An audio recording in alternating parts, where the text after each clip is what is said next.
Salut, ben c'est encore moi, hein, avec ma thérapie de communication. Bon, donc j'avais oublié de préciser que au niveau des produits, j'utilise beaucoup les produits naturels. J'évite tout ce qui est industriel parce qu'il y a beaucoup de composants chimiques, hein, tels que le SLS, les parabènes et beaucoup d'autres cochonneries comme ça. Et je peux vous garantir que ça participe aussi à la casse de cheveux, que ça soit en locks ou en cheveux naturels, que ça favorise beaucoup de casse. Donc je vous conseille de principe... Ah, non, je veux dire n'importe quoi. Je vous conseille de privilégier les produits naturels. Tout ce qui est beurre de karité, les huiles, et puis même hein, de pouvoir acheter des produits capillaires bio aussi parce que ça les aide beaucoup au niveau des casses. Et qu'est-ce que je voulais raconter? Oh là là, j'avais un truc d'important à dire. C'est trop chiant, franchement. Je sais pas si ça va me passer, hein, mais bon, c'est chiant. Donc, d'utiliser beaucoup de produits naturels et aussi d'avoir une alimentation équilibrée hein, pour celles qui veulent que leurs cheveux poussent plus vite. Bon, de toutes les façons, je pense que je vous apprends rien du tout. Mais moi, j'ai remarqué que ça fonctionne beaucoup. Toutes ces choses-là, c'est des choses qui permettent aux cheveux de pousser plus vite.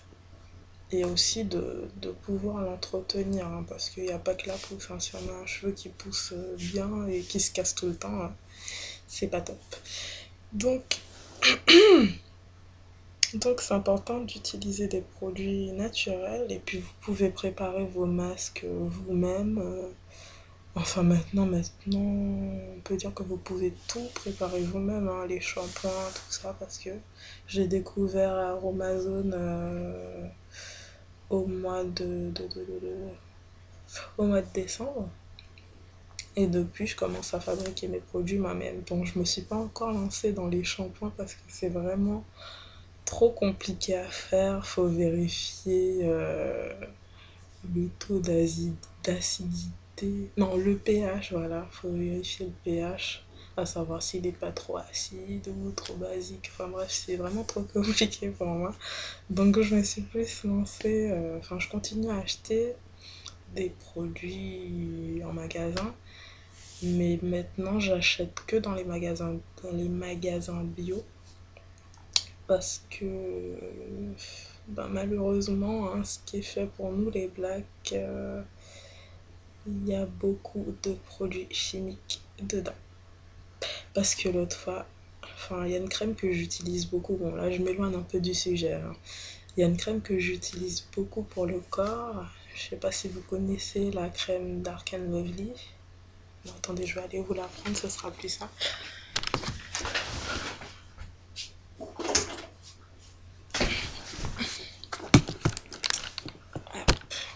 Donc moi, j'utilisais beaucoup cette crème. Mais après, j'ai vu... Enfin, j'ai pris le temps de lire la composition. Et j'ai été vraiment choquée de voir du parabène dedans. Enfin, des parabènes, parce qu'il y a plusieurs familles de parabènes. Étant donné que j'ai un peu étudié la cosmétologie, donc voilà, je les connais. Et il y en a plusieurs dans cette crème. Hein. Franchement, j'ai été choquée parce que, bon, c'est pas encore un composant qui est interdit dans les produits cosmétiques. Mais c'est vrai que vu qu'on en parle beaucoup, c'est un composant qu'on voit de moins en moins dans les produits.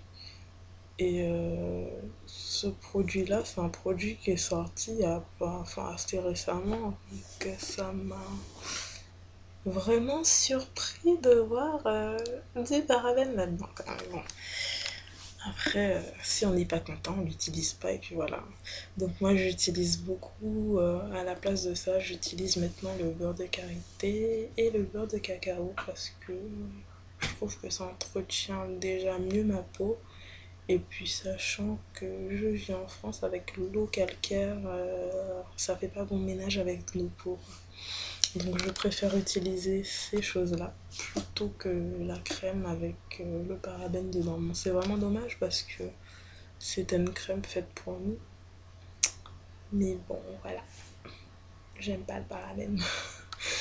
Et puis surtout que il n'y a pas que lui hein, là-dedans. Il y a aussi des huiles minérales et toutes ces cochonneries-là, je crois. Je vais pas dire de bêtises. Oui, c'est bien ça. Bref, donc il y a tout ça dedans. Donc c'est pour ça que je vous conseille, hein, même pour la peau, d'utiliser des produits naturels. C'est les meilleurs, franchement. Donc avant de m'éloigner trop du sujet, je reviens à nos moutons.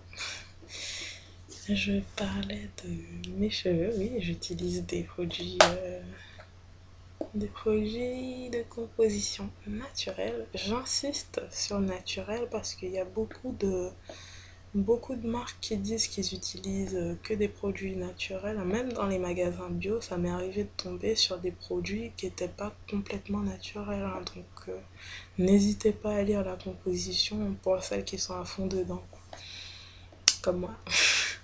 Bon, avant je le faisais pas, je faisais confiance, mais maintenant je me suis mise à bien regarder et ça m'arrive de voir, bon peut-être pas aussi grave que le parabène, hein, mais ça m'arrive de voir des composants chimiques. Donc voilà. Et oui, je voulais parler au niveau des shampoings. J'ai entendu beaucoup de choses sur le SLS. Et c'est pas forcément quelque chose de mauvais. Parce que si on utilise un après-shampoing, bon, moi j'utilise pas d'après-shampoing, mais avant le shampoing, parce que je trouve que c'est mieux. Et puis je trouve que c'est chiant de mettre un shampoing, de mettre un après-shampoing, de mettre un masque après, d'aller se rincer. Bon, bref, je préfère mettre l'avant-shampoing. Comme ça, je fais mon shampoing et après je me rince une bonne fois pour toutes et c'est fini. Donc je voulais rajouter au niveau du shampoing qu'il y a des shampoings avec SLS, mais qui sont pas forcément nocifs pour les cheveux. Parce que ça met... Après vous pouvez mélanger, vous pouvez rajouter des huiles essentielles et des actifs là-dedans. Donc moi les produits que j'utilise, il y a des SLS dedans, mais c'est des SLS à base naturelle. Parce que je sais pas si je dis bien la chose, si je dirais pas dire des bêtises, mais il y a un agent au niveau de la noix de coco qui permet de faire mousser le shampoing. Donc à partir du moment où c'est des composants naturels, moi, enfin sur moi en tout cas, il y a eu aucun problème. Mais tout ce qui est actif, moussant, chimique, là c'est mort. Là c'est mort. Donc moi ça n'a causé aucun problème, aucun inconvénient à ce que j'utilise des produits de composants, enfin qui permettent de faire mousser le shampoing si ce n'est que du naturel.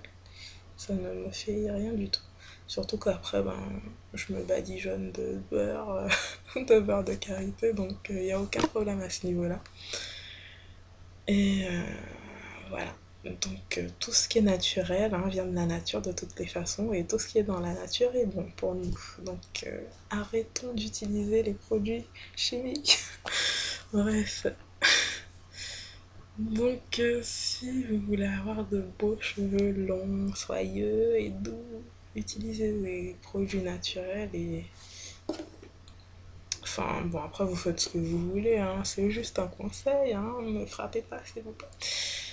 Mais évitez d'utiliser ça quoi. C'est vraiment dommage. Moi j'ai vraiment été choquée de voir ça, mais bon, c'est pas grave. Après je vais pas mentir, hein, il y a encore des produits que j'utilise. Bon, quand j'ai vraiment plus rien au niveau des produits naturels, ça m'arrive d'utiliser des produits avec des composants chimiques, hein. Je vais pas m'en cacher, mais ça reste quand même du dépannage. Après, je privilège beaucoup les produits naturels. C'est les meilleurs, de toute façon.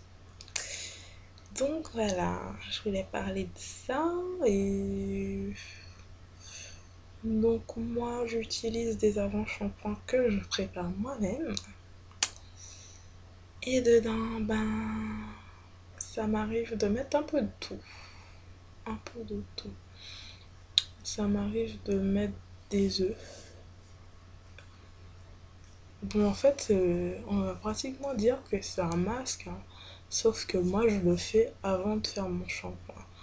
Au lieu de faire un bain d'huile, je fais un masque. Et ensuite, je fais mon shampoing.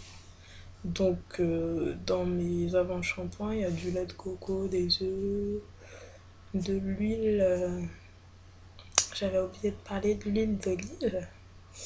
De l'huile d'olive, de l'huile de noix et du shikakai.